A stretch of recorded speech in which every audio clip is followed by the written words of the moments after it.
Hello, this is Christina Höppner from Catalyst IT, and I'm going to show you some of the more prominent new features of my portfolio since the upgrade on July 29th.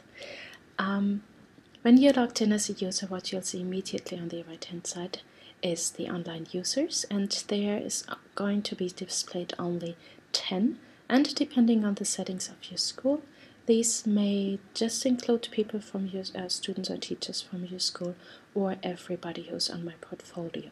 If you want to see more from your institution or from everybody, depending on your school setting, you can click on the Show All Online Users link, and you will see these people on a separate page. Also, when you search for users,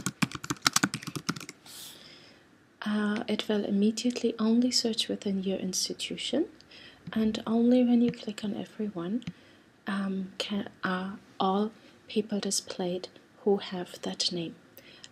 And what you'll notice is that your name search needs to be exact so that it comes up with the correct name there. What you'll also see is when you go to a person's profile page is that the institution is now linked, and when you click on it, you'll get to a page where all institution administrators and institution staff members are listed, so that you have easy access to them and can also immediately contact an institution administrator, for example.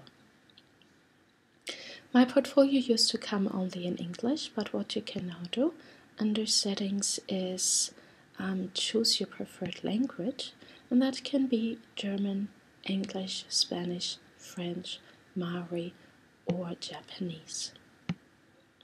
And as soon as you click that, whenever you log in to my portfolio, your preferred language will be displayed, and you'll navigate my portfolio in that language.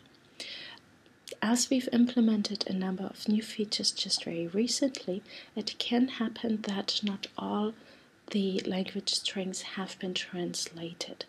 And then you will see these strings in English instead of your target language. Now let's go back to English. So when you click on Content, you see a new tab called CPD, and that is a continuing professional development continuing professional development plugin where you can add activities. And in this case, I've already added activities for 2011, and what you do is simply to enter your activity name, the location, start and end date, give it a description and how many hours you spent on it, and then these hours are calculated together. Under Portfolio, what you'll see under the Share page is that this has been revised so that it's now easier for you to see which collections you have shared and which pages you have. Going back to the pages, what you will notice when you create a page or edit a page is that the content icons have been changed, they have been modernized, and the content area or the content picker area itself has been made smaller so that not so much space is taken up, especially when you have a smaller device. When you scroll over the icons, you will see their functionality pop up below. Under external content, it is now possible not just to include videos, but also a number of other content types, namely blogs, SlideShare presentations, voice threads, Wiki Educator pages, Prezi, Vimeo, and Wokis. Simply add the URL or the embed code, and that depends on the service. So for Woki, for example, you would need the embed code because it does not have a unique URL. And once you've embedded these things, they will show up in your page. Google Apps, Documents, and also Google Books and calendars, for example, are added separately via this block. You can find the CPD activities under General, and just by selecting them, you can drag them down. Then select which activities you want to display, and click Save, and there they appear. What is now also possible is that you do not just only create collections, but you can also copy them. So whenever you go to the copy collection, also copy a page link, you'll see that you now also have the copy collection button, and that allows you to copy the entire collection. That is all, in this case, these 2 pages here, and in some case even more.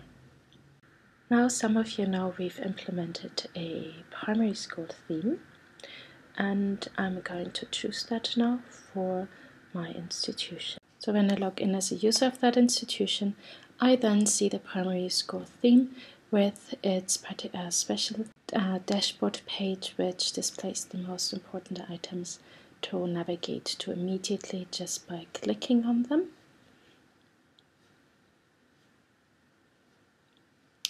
And there are also some icons in the navigation bars.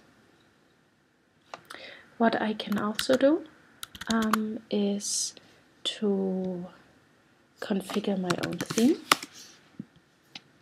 for my institution, and that means that I choose the configurable theme, and there I can decide to upload a logo,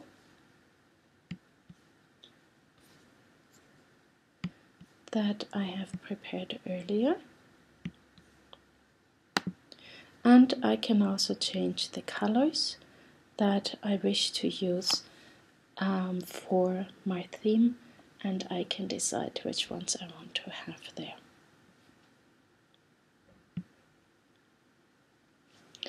And so when I log out again as that user who has now had the primary school theme, log back in again,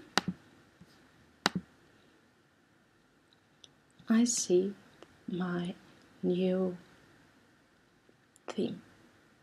There are a number of other features that we have implemented that you can read about in the user guide that is going to be ready for the beginning of term early next week, so early August 2011, and that are also mentioned in the presentation that we've uploaded on these in the group My Portfolio Discussions.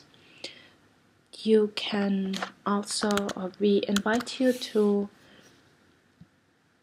participate in the discussion about these new features, and we'd like to hear your feedback on them, as well as if you encounter any issues in the My Portfolio Discussions group, that you're free to join.